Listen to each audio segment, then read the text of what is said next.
हम हकायक से आंखें फेरना शुरू हो गए, मफादात के बंदे बन गए। इसमें कोई शक नहीं है। हमें आसिया मलूना और इस जैसे गुस्ताखों से दूर दूर तक हमदर्दी तो क्या, नफरतों के पहाड़ हमारे सीने में है, हमारी जूते की नोक पर है हर गुस्ताखे रसूल। मगर बंदा नवाज 6 साल के करीब ये केस चलता रहा।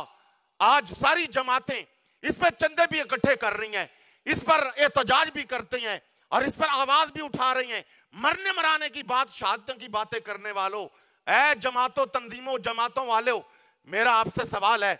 मैं भी बैठता हूं इजलासों के अंदर, मैं भी बैठता हूं मीटिंगों के अंदर, मैं भी दर्द दिल रखता हूं। अल्हम्दुलिल्लाह मैं कहता हूं वो इंसान मुसलमान ही नहीं है जो रसूल पाक की नामूस और इज्जत पर पहरा देने के लिए माल जान ईमान हर चीज कुर्बान करने के लिए तैयार नहीं है। मगर उसूल भी तो होते हैं, कानून भी तो होता है, कोई नजम भी तो होता है, कोई तरीका भी तो होता है। 6 साल केस चलता रहा, हाई कोर्ट में चला, लोअर कोर्ट में चला, सुप्रीम कोर्ट में चला। मेरा चैलेंज है, कोई एक जमात तो बताए आपने पूरी दुनिया से चंदा इकट्ठा किया, वहां करोड़ 1.5 करोड़ रुपए का कोई वकील खड़ा किया आपने? क्यों नहीं केस की पैरवी की? जब केस चल रहा था, मजबूत से मजबूत केस हो, वकील ढीला हो, कभी कोई केस जीता है? केस ढीला हो, वकील अच्छा हो, केस जीतने के चांसेस होते हैं। आपने वहां पर कोई अच्छा वकील खड़ा किया होता, करोड़ 1.5 करोड़ रुपया लगाया होता और सारे उसको डॉक्यूमेंट्स दिए होते, पैरवी की होती। अब जब फैसला आ गया है तो लगता है कि जनाब आपसे ज्यादा दर्द किसी को नहीं है। मैं माजरत के साथ मैं किसी एक बंदे पे अटैक नहीं करता और नामूस रिसालत का जो पैरा देता है मैं उसकी अजमत को सलाम करता हूं। मगर मेरे भाइयों, आप जितना इश्क मुस्तफा का दावा करते हैं, जितना नामूस रिसालत के मुहाफिज बनते हैं, उतना ही कानून आइन उसूल पे चलना भी आपकी जिम्मेदारी है। आप किरदार बने, आप नमूना बने। और दूसरी तरफ मैं हुकूमत के लिए कहूंगा, जनाब इमरान खान साहेब, यह आपके लिए टेस्ट केस है। मौजूदा हुकूमत यह आपके लिए टेस्ट केस है और अभी कोई दूर की बातें नहीं है, कोई अखबारी खबरें नहीं है, आप अपनी आंखों से देख लिया है। साबिका वजीर आजम बैसियत इंसान हमें सबसे प्यार है, मगर इख्तलाफ तो हो सकता है।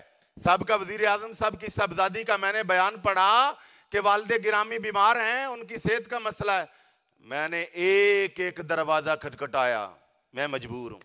हाय हाय हाय हाय, पूरे मुल्क में हुकूमत करने वाला, 30 साल हुकूमत करने वाला, बेबसी का आलम यह है, बेटी कहती मैं दवाई नहीं पहुंचा सकती, अच्छे डॉक्टर को नहीं। इतने बड़े बड़े कनालों के मोहल्लात मुलाजम रह रहे हैं या जानवर रह रहे हैं।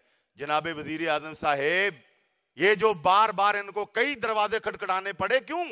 तेरे दर से जो यार फिरते हैं, दर बदर यूं ही खार फिरते हैं।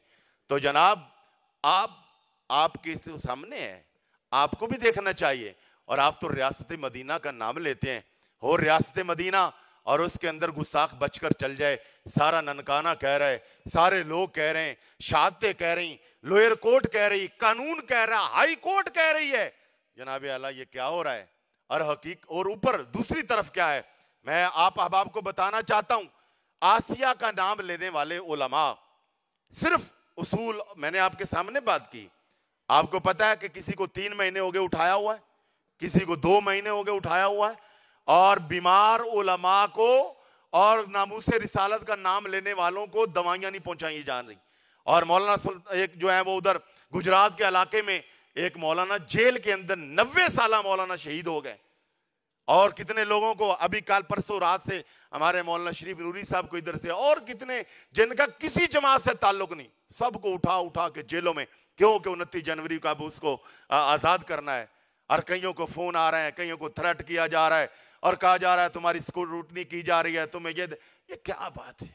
ठीक है, हम मजबूर लोग हैं, आप उलमा को जेलों में डाल दोगे, आप हमारे दरवाजों को ताले लगा दोगे, हथकड़ियां लगा दोगे, भेज दोगे इसे बाहर, मगर याद रखो एक अल्लाह का भी निजाम है। तो इसलिए इस मौजूदा हुकूमत को चाहिए कि ये नामूस रिसालत का पहरा दे। मैं एक बात आखिरी अर्ज करता हूं, ये तो नामूस रिसालत का, मैं फिर कहता हूं, ये 2001 से लेकर हमारा मुल्क क्यों लड़खड़ा रहा है? उधर दूसरी तरफ हम एटमी ताकत हैं। जब से बादशाही मस्जिद से मेरे आका अलैहिस्सलाम के नालायन पाक चोरी हुए हैं, हम पे यारो मददगार हो गए, अल्लाह की गैरत गवारा नहीं करती। तुम नबी के जूते की हिफाजत नहीं कर सके, मैं तुम्हारी हिफाजत क्यों करूं? उससे हमारा मुल्क नीचे जा रहा है, नीचे जा रहा है। इसलिए मौजूदा हुकूमत से मैं अर्ज करता हूं, बेशक, और जहां अच्छी बात है आपने ये टैक्सेस कम किए, हम आपको सलाम पेश करते हैं। आपने बसंत का ऐलान किया कि खत्म करते हैं, हमने आपको शाबाश देते हैं।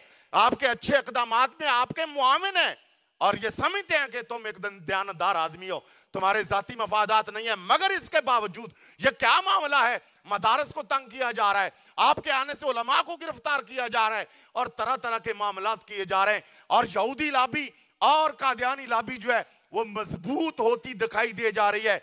यह आपकी सरबराही, आपकी हुकूमत पर सवालिया निशान है। इस हवाले से मैं कहता हूं, मैं आज भी हम बदगुमानी नहीं करते, मगर हकायक ये है कि यहां पर गुस्ताख पंप रहे हैं, कादियानी बढ़ रहे हैं। आप इस हवाले से जो मुल्क का कानून है, हम नहीं कहते कि सबको मार दो, कत्ल कर दो, नहीं, कानून आइन के मुताबिक आपकी जिम्मेदारी है कि आप नामूस रिसालत का पहरा दो। वाखिर दावाना।